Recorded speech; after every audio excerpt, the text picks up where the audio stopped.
ইকতারাবাতিস সাআতু ওয়ানশাক্কাল কমার ওয়া ইন ইয়ারাউ কুল্লা আয়াতিন ইউরিদু ওয়া ইয়াকুলু সিহরাম মুস্তামির। নবীজি সাল্লাল্লাহু আলাইহি সাল্লামকে যে মুজিজা দেওয়া হয়েছিল তা হলো যে তিনি চাঁদের দিকে ইশারা করলেন আর চাঁদটি দুই ভাগ হয়ে গেল। পুরো আরব অঞ্চল এটা দেখেছিল, সবাই এটা দেখতে পেয়েছিল। এমনকি শুধু তাই নয়, অনারব অঞ্চলগুলোর যেখানে তখন রাত ছিল তারাও এই ঘটনা দেখতে পেয়েছিল। এজন্য ইসলামিক বিবরণ ছাড়াও অন্য স্থানের বিবরণও আছে এই ঘটনা সম্পর্কে। এই ঘটনা সম্পর্কে পার্সিয়ান বিবরণও আছে, বাহিরের অঞ্চলের বিবরণও আছে এটা নিয়ে। কিন্তু যাই হোক, কুরাইশরা এটা দেখলো। এরা ছিল নবী সাল্লাল্লাহু আলাইহি সাল্লামের আশেপাশেরই মানুষ। তারা রাসূল সাল্লাল্লাহু আলাইহি সাল্লামকে দেয়া এই মুজিজা প্রত্যক্ষ করেছিল। সেটা কি ছিল? চাঁদ দ্বিখণ্ডিত হওয়া। আল্লাহ এটা কিভাবে বর্ণনা করেন? আল্লাহ বলেন, ইকতারাবাতিস সাআতু ওয়ানশাক্কাল কমার। সময় যখন ঘনিয়ে এসেছে আর চন্দ্র দ্বিখণ্ডিত হয়েছে। কিসের সময়? কি নিয়ে বলা হচ্ছে? বিচার দিবস। কেন জানেন? কারণ আল্লাহর এই অলৌকিক ঘটনাগুলো, বিশেষ করে আল্লাহ তো আগেও মুজিজা দিয়েছিলেন। আল্লাহ মুসা আলাইহিস সালামকে মুজিজা দিয়েছিলেন, আল্লাহ ঈসা। এটাই প্রথম অলৌকিক ঘটনা না, কিন্তু এই মুজিজা দেয়া হয়েছে রাসূলুল্লাহ সাল্লাল্লাহু আলাইহি সাল্লামকে। আর রাসূলুল্লাহ সাল্লাল্লাহু আলাইহি সাল্লাম হলেন বিচার দিবসের সবচাইতে নিকটবর্তী, বিচার দিনের সবচাইতে কাছাকাছি।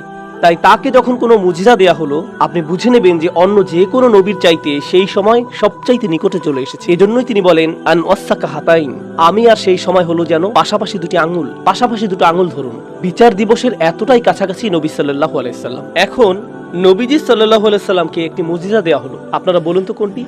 কোন মুজিজা দেয়া হয়েছিল? চন্দ্রের দ্বিখণ্ডিত হওয়া। আর আল্লাহ এটি ব্যবহার করে বলেছেন যে সময় খুব কাছে চলে এসেছে।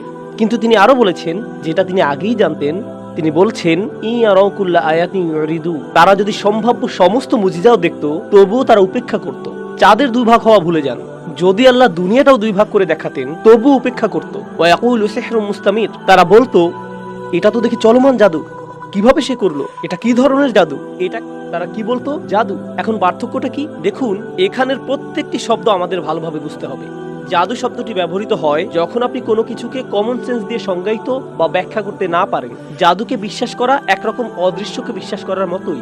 কারণ কাউকে বাতাসে ভাসতে দেখে, জাদু করতে দেখে আপনি যদি বলেন, আমার কাছে কোনো বৈজ্ঞানিক ব্যাখ্যা নেই, আমার কোনো যৌক্তিক ব্যাখ্যা নেই, এখানে রহস্যময় কিছু একটা হচ্ছে, আমি জানি না এটা কি। তাই প্রকৃতপক্ষে যখন আপনি কোনো কিছুকে জাদু বলছেন, এটা এক প্রকার ঈমান বিল গায়ব হয়ে যাচ্ছে, অদৃশ্যে বিশ্বাসের মতোই হয়ে যাচ্ছে। হ্যাঁ, ভুল ধরনের অদৃশ্যে বিশ্বাস, কিন্তু কোনো এক প্রকার অদৃশ্যে বিশ্বাস তো অন্তত পক্ষে। তাই আল্লাহ এখানে যা বলছেন তা হলো, যদিও তারা মেনে নিচ্ছে যে এখানে কোনো বাহ্যিক শক্তি চলমান আছে, তবুও সেটার কৃতিত্ব তারা আল্লাহকে দেবে না। এখানে এই কথাটাই বলা হচ্ছে। এমনকি যখন চাঁদটিও দুখণ্ড হয়ে গেল, তারা একে কি বলেছে? জাদু। তারা মানতেই পারছে না যে এটা আল্লাহর পক্ষ থেকে। এছাড়াও এটাকে জাদু বলা মানে, যা বললাম আমি, প্রমাণ ছাড়াই বিশ্বাস করা। আগেই চলে গিয়েছেন। যদি আপনি বলেন যে আমি শুধু দেখেই বিশ্বাস করব, কমন সেন্সে সেটা আমাকে বুঝতে হবে, বলতে হয়, তবে জাদু বলা উচিত নয় আপনার। তাই তারা কমন সেন্স ছাড়লেও ঈমান গ্রহণ করবেই না, এতটাই গোয়ার হয়ে গিয়েছিল তারা। এছাড়াও অন্য কিছু বলার আগে পূর্ববর্তী জাতিরাও কি একই ধরনের ভুল করেছিল? নবীরা তাদের মুজিজা দেখাতেন, তবুও তারা মানতো না, এটাকে জাদু বলতো। তারা তো এই ভুল বারবার করেছে। তো এটা তো পুরো বিশ্বের ইতিহাস, সমস্ত নবীদের ইতিহাস আলাইহিমুস সালাতু ওয়াস সালাম। এখন একই ভুলের পুনরাবৃত্তি কারা করছে? কুরাইশ। এখন এগুলো কোন সূরার শুরুতে আছে? সূরাতুল কমার। এটা কি নবী সাল্লাল্লাহু আলাইহি সাল্লামকে দেয়া একমাত্র মুজিজা? নবী সাল্লাল্লাহু আলাইহি সাল্লামকে চন্দ্র বিদীর্ণকরণ দেয়া হয়েছিল, কিন্তু তাকে এর চাইতে অনেক বড় কিছু দেয়া হয়েছিল। চন্দ্র বিদীর্ণকরণের চাইতে অনেক বেশি শক্তিশালী কিছু। কি সেটা? একদম ঠিক, কোরআন। সেটা কোরআন। তো দেখুন, নবীজি সাল্লাল্লাহু আলাইহি সাল্লামকে একাধিক মুজিজা দেয়া হয়েছে। ছোট একটি মুজিজা হলো চাঁদের দ্বিখণ্ডিত হয়ে যাওয়া। আর বড় মুজিজাটি কি? কোরআন। সূরাতুল কমার ছোট মুজিজা দিয়ে শুরু হয়, সূরাতুর রহমান শুরু হয়। বুঝতে পারছেন আপনারা? এখন আরেকটি সম্পর্ক আছে। অন্য সম্পর্কটি হলো, যখন আল্লাহ কোনো মুজিজা দেন, খুব মনোযোগ দিয়ে শুনুন, এটা অনেক কিছু বুঝতে পারবেন এটা থেকে। যখন আল্লাহ কোনো মুজিজা পাঠান আর মানুষ সেই মুজিজা অস্বীকার করে, তখন সেই জাতিকে শাস্তি দেওয়া হয়। যখন আল্লাহ উটনীটি পাঠালেন সালিহ আলাইহিস সালামের জাতির প্রতি, আর তারা অস্বীকার করে বসলো, তারা ধ্বংস হয়ে গেল। যখন আল্লাহ আযজা ওয়াজাল্লা মুসা আলাইহিস সালামকে লাঠি আর 9টি নিদর্শন সহ পাঠালেন, আর ফেরাউনের জাতি সেগুলো অস্বীকার করে বসলো, ফেরাউন আর তার জাতি ধ্বংস হয়ে গিয়েছিল। যখন আল্লাহ কোনো মুজিজা পাঠান, সেটাই হলো চূড়ান্ত সতর্কবার্তা। সেটা যদি অস্বীকার করেন, আপনি শেষ। খুব ভালো করে লক্ষ্য করুন, বার্তা আর মুজিজার মধ্যে কিন্তু একটা পার্থক্য আছে, দুটি ভিন্ন জিনিস। আমি আবার বলছি, যেন মনে রাখেন, বার্তা আর কি মুজিজার মধ্যে পার্থক্য আছে। প্রত্যেক নবীর একটা বার্তা আছে, আর প্রত্যেক নবীর একটি মুজিজাও আছে। নবী একটি বার্তা অনেক অনেক বছর যাবত দিতে পারেন, তিনি কোনো বার্তা অনেক বছর যাবত দিতে পারেন, কিন্তু আল্লাহ তাতে সেই জাতিকে ধ্বংস করে দেবেন না।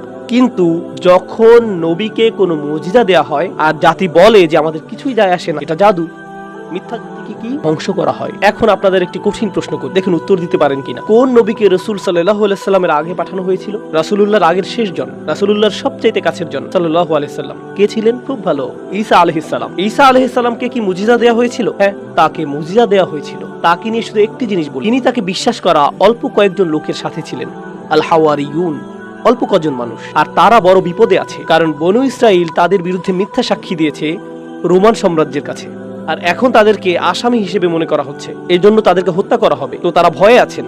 হাওয়ারিয়ুন ঈসা আলাইহিস সালামের সাহাবা, তার সঙ্গীগণ ভয় পাচ্ছেন এখন। তো তারা তাকে বললেন, কারণ তারা তো ভয় পাচ্ছেন, তাকে বিশ্বাস করেন তারা, কিন্তু ভালো বোধ করার জন্য তাকে বললেন, আপনি কি আল্লাহর কাছে দোয়া করবেন যেন তিনি মাইদাতাম মিনাস সামা, অর্থাৎ তিনি যেন এক টেবিল খাদ্য পাঠান আসমান থেকে। বুঝতে পারছেন? আপনারা গল্পটি জানেন। বনী ইসরায়েলরা কি আগে কখনো মুজিজা দেখেছে? তারা আগেও মুজিজা দেখেছে, একবার নাকি অনেকবার? অনেকবার। তাতে কি কাজ হয়েছে? না। আর ইনি হলেন বনী ইসরায়েলের কাছে পাঠানো সর্বশেষ নবী, ঠিক রাসূলুল্লাহ সাল্লাল্লাহু আলাইহি সাল্লাম। আর তিনি কি সমস্ত মানব জাতির কাছে প্রেরিত, আর ইনি বনী ইসরায়েলের প্রতি সর্বশেষ নবী। আর এই অল্প কয়েকজনই সত্যিকার অর্থে ঈসা আলাইহিস সালামকে বিশ্বাস করে। আর এখন তারা কি চাচ্ছেন? বার্তা নাকি মুজিজা? তারা মুজিজা চাচ্ছেন।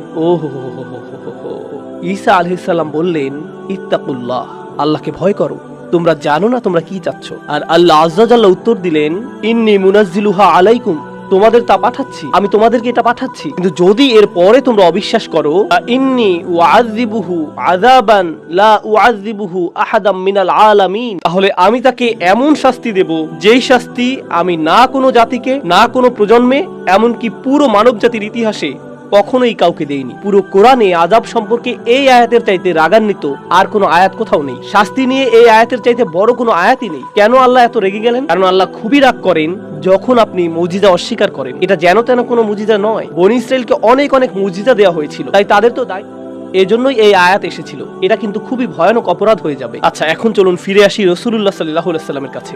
তাছাড়া আবার বলি, রাসূলুল্লাহ সাল্লাল্লাহু আলাইহি সাল্লাম দুইটি মুজিজা পেলেন। মুজিজা দুটি কি ছিল? একটা ছোট আর একটা বড়। ছোটটা কি? চাঁদ। খুব ভালো।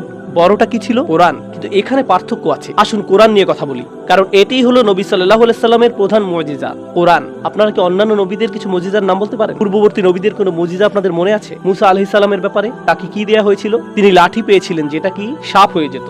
আচ্ছা, ঈসা আলাইহিস সালাম কি পেয়েছিলেন? আল্লাহর অনুমতি ক্রমে সুস্থ করে দেয়া। কাদা নিয়ে পাখির মূর্তি বানিয়ে তাতে ফু দিলে আল্লাহর ইচ্ছায় তা জীবিত পাখি হয়ে যেত।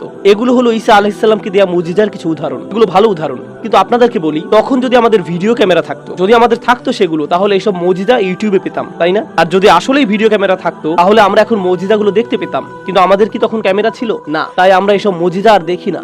আমরা শুধু কি? আমরা শুধু সেগুলো শুনি। এখন আমাকে বলুন তো, চোখে মুজিজা দেখা আর মুজিজা সব কি এক? কেউ যদি কোনো লাঠিকে দেখে সাপ হয়ে গেছে, সাপ হয়ে গেছে, এরপর তারা বুড়ো হবার পর তাদের নাতি নাতনিদের বলছে, জানো আমরা একটি লাঠি দেখেছিলাম, সাপ হয়ে গিয়েছিল, সেই বাচ্চাগুলো বলবে, দাদা তুমি সেই একই গল্প আমাকে 50 বার বলেছো, অন্য কোনো গল্প বলো। যে এটা দেখেছিল চমকে গিয়েছিল, কিন্তু যে শুনেছে এটা সে বিশ্বাস করেছে, কিন্তু সে কি হয়নি? কেন জানেন?